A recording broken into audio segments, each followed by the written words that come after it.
Hey guys, welcome back to my channel SK Study Sphere. So today we are going to discuss The Father, a short story written by John Sturgeon Johnson. So without wasting time, let's get started.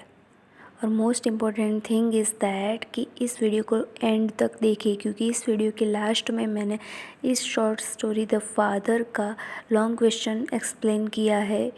So first of all हम the father short story जो John sturgeon Johnson के द्वारा लिखी गई है उसकी summary को समझेंगे। What is the moral of this story हम समझेंगे, जानेंगे, और उसके बाद इस वीडियो के एंड में हम इसके क्वेश्चंस देखेंगे। So let's start. The father एक शॉर्ट स्टोरी है जो कि जॉन स्टर्जन जॉनसन एक नॉर्वेजियन फेमस राइटर के द्वारा लिखी गई है, और इसमें मेन कैरेक्टर थॉड ओवरियस का है और बहुत सारे माइनर कैरेक्टर भी इसमें शामिल है, लेकिन second most important character of this story is the son of थॉड ओवरियस नेम्ड फिन। कहानी के दौरान थॉड ओवरियस नाम का कैरेक्टर प्रीस्ट के पास 4 टाइम्स के लिए जाता है to ask a favour on behalf of his son Finn. इस कहानी में राइटर ने फादर एंड सन के रिलेशनशिप पे फोकस किया है। So we can say that the main theme of this story is the relationship between the father and his son. So coming to the first character of this story is the priest. Priest एक अच्छा भला इंसान है और Paris के इसी priest के पास थॉड ओवरियस नाम का कैरेक्टर 4 टाइम्स के लिए आता है for his son's baptism and also ask different kind of favours. दूसरा कैरेक्टर है Finn. Finn was dependent on his father. Finn उसके पिता के ऊपर डिपेंडेंट लड़का है। His father use to give him everything even when he did not ask for, यानी कि उसके पिता उसको सब कुछ ला देते हैं जो फिन ने मांगा भी नहीं होता है, यानी कि उसकी हर एक ख्वाहिश को पूरा करते हैं। लेकिन कहानी के दौरान एक दुर्घटना घट जाती है। इस तरफ फिन की वेडिंग अरेंजमेंट यानी कि फिन की शादी की तैयारियां हो रही थी टाउन की सबसे अमीर लड़की स्टर्लिंग के साथ, और दूसरी तरफ शादी के एक दिन के एग्जैक्ट पहले फिन और स्टर्लिंग घूमने जाते हैं। वहाँ फिन की मृत्यु हो जाती है। अगला कैरेक्टर है थॉड ओवरियस। थॉड was an arrogant and proud man, यानी कि थॉड एक घमंडी इंसान था। थॉड प्रीस्ट से 4 बार मिलता है, जहाँ फर्स्ट मीटिंग में वह अपने पुत्र के लिए बैप्टिज्म के लिए परमिशन लेने जाता है, यानी कि उसके पुत्र का नामकरण विधि के लिए जाता है।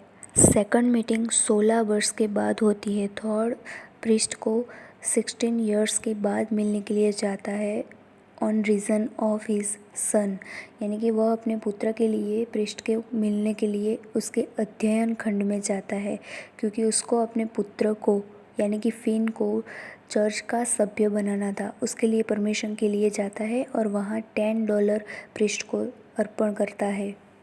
और थर्ड मीटिंग थॉड जब प्रीस्ट के पास अपने बेटे फिन और करेन स्टर्लिडन की मैरिज डेट को फिक्स करवाने और उसकी परमिशन लेने के लिए जाता है, वहाँ पे होती है। फिन की डेथ के बाद थॉड की प्रीस्ट के साथ 4th मीटिंग यानी कि लास्ट मीटिंग होती है, और कहानी के अंत में प्रीस्ट थॉड को कहता है कि that he believe that in the end of his journey his son become his blessings. So, as I said before that I will show my answer of this question. So, here is the answer of the question so that all you students can write down in your notes and prepare for your examination.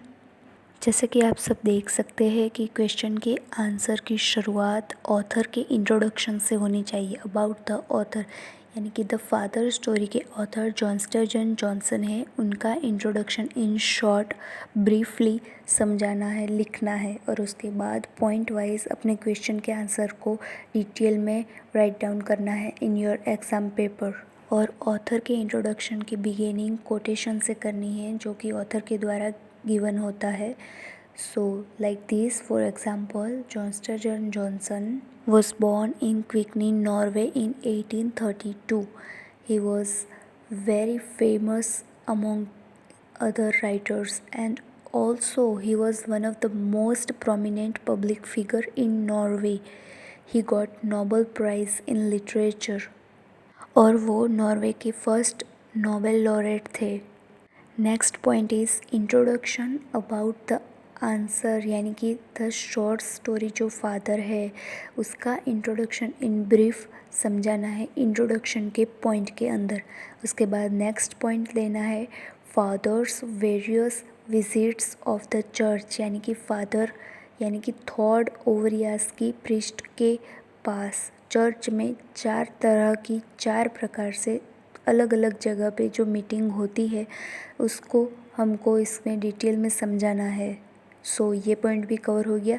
So moving to the next point, Thord Overaas the father. इस character को हमको briefly यानी कि short में समझाना है। थॉर्ड ओवरियास का character sketch बनाना है और इस क्वेश्चन के आंसर में पॉइंट वाइज लिखना है। So next point is the priest. यहाँ पे आपको प्रीस्ट के बारे में पैराग्राफ में लिखना है। नेक्स्ट पॉइंट द सन, यानी कि फिन के बारे में भी कुछ लिखना है इन पैराग्राफ। और आंसर का सबसे इम्पोर्टेंट पॉइंट सन फादर रिलेशनशिप, यानी कि the central theme of the story. इस पॉइंट को आपको लिखना ही लिखना है क्योंकि यह क्वेश्चन का बेस्ट पॉइंट है। और अगर आपने इस पॉइंट को एग्ज़ाम पेपर में लिख दिया ना तो आपके मार्क्स पूरे पक्के हैं क्योंकि यह क्वेश्चन का बेस्ट पॉइंट है। The second most important point is significance of the title, यानी कि शीर्षक का महत्व। यह दूसरा मोस्ट आईएमपी पॉइंट है इस क्वेश्चन का। सो यह 2 पॉइंट को आपको लिख के आना है अपने पेपर में। So the last point of this answer is conclusion, यानी कि सारांश। आंसर की एंडिंग हमें कंक्लूज़न यानी कि सारांश से करनी है, जहाँ पे हमें द फादर शॉर्ट स्टोरी जो कि जॉन स्टर्जन जॉनसन के द्वारा लिखी गई है उस स्टोरी की मेन थीम यानी कि उसका मोटिव, उसका मोरल ऑफ द स्टोरी को समझाना है in very brief. So this is how our answer is over here. और द फादर शॉर्ट स्टोरी के द मोस्ट आईएमपी क्वेश्चन के बारे में नेक्स्ट वीडियो होगी। So stay tune till that, keep smiling, have a wonderful day. Thank you for watching this video and also share this video with your friends. Like this video, subscribe this channel SK Study Sphere for future videos. So thank you for watching.